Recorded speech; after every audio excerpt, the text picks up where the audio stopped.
In today's video, we shall take a look at a few problems on heat. Problem 1. An object of mass 5 kg falls through a height of 60 meters and by means of a mechanical linkage rotates a paddle wheel that stirs 0.8 kg of water.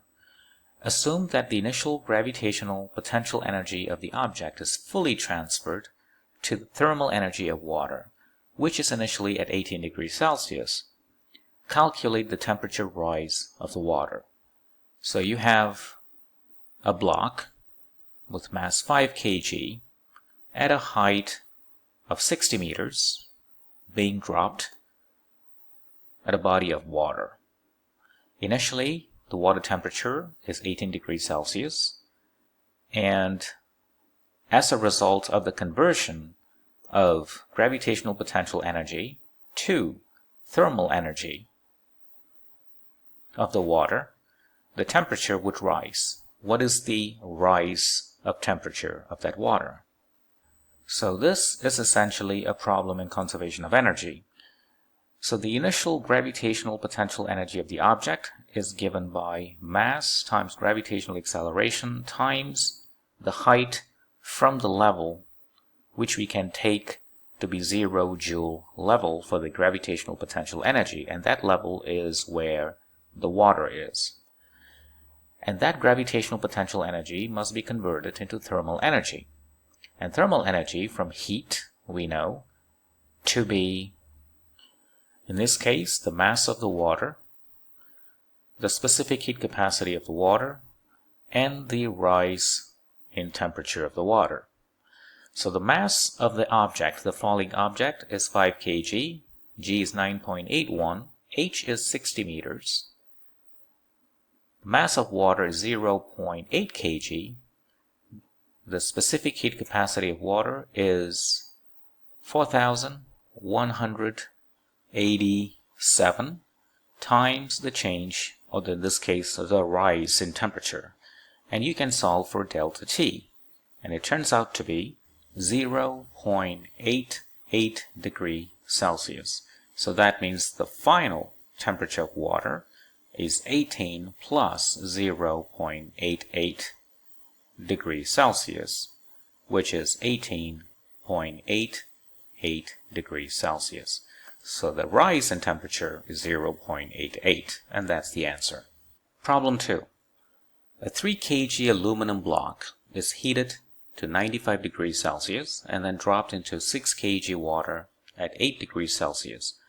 Assuming that the block water system is thermally isolated, find the system's equilibrium temperature. So the idea is the heat released from the cooling aluminum block goes into heating up the water, as a result of which the system, in this case the block and water, would reach the final temperature, let's call it capital T, and we want to know what that T is. So the amount of heat released by that aluminum block while it is cooling is given by the mass of the aluminum block, the specific heat capacity of aluminum, and the temperature decrease. So in this case it is 95 minus T. Specific heat capacity of aluminum is 900 joules per kg per degree Celsius.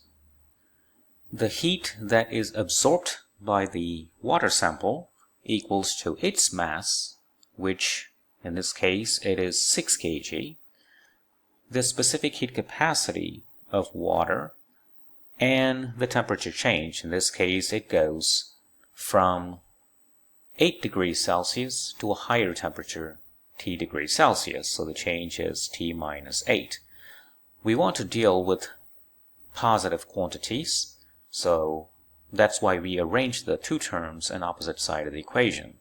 So let's substitute the specific heat capacity for aluminum to be 900, and the specific heat capacity for water is 4,187 in SI units. So let's expand the terms. 3 times 900 times 95 minus 3 times 900 times t, and the other side is 6 times 4187 times t minus 6 times 4187 times 8.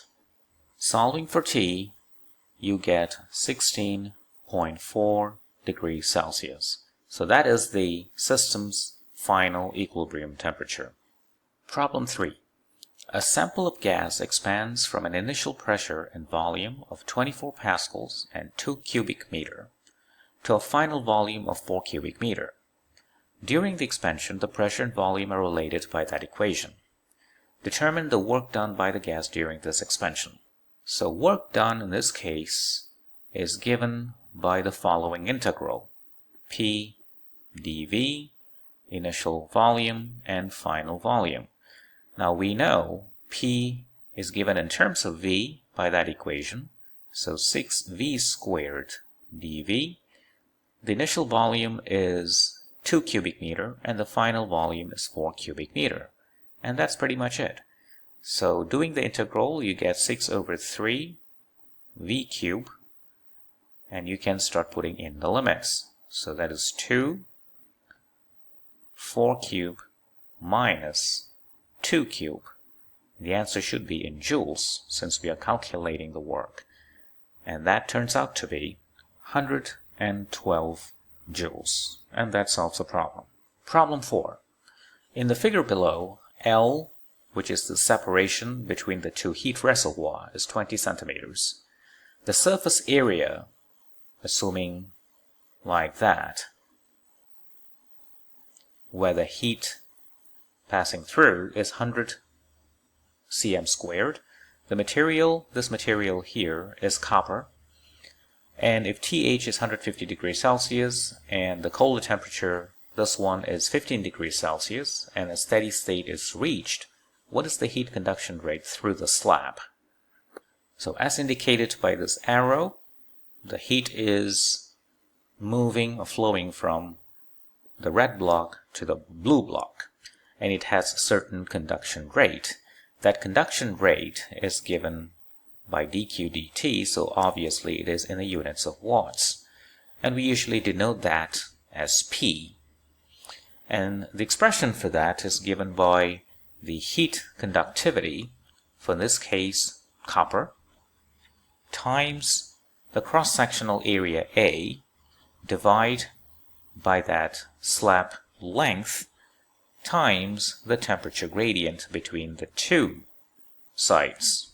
We are dealing with copper, so the conductivity for copper is given to be 401 in the units of watts per meter per Kelvin. So let's substitute all the numbers to determine P. So K is 401 in SI units.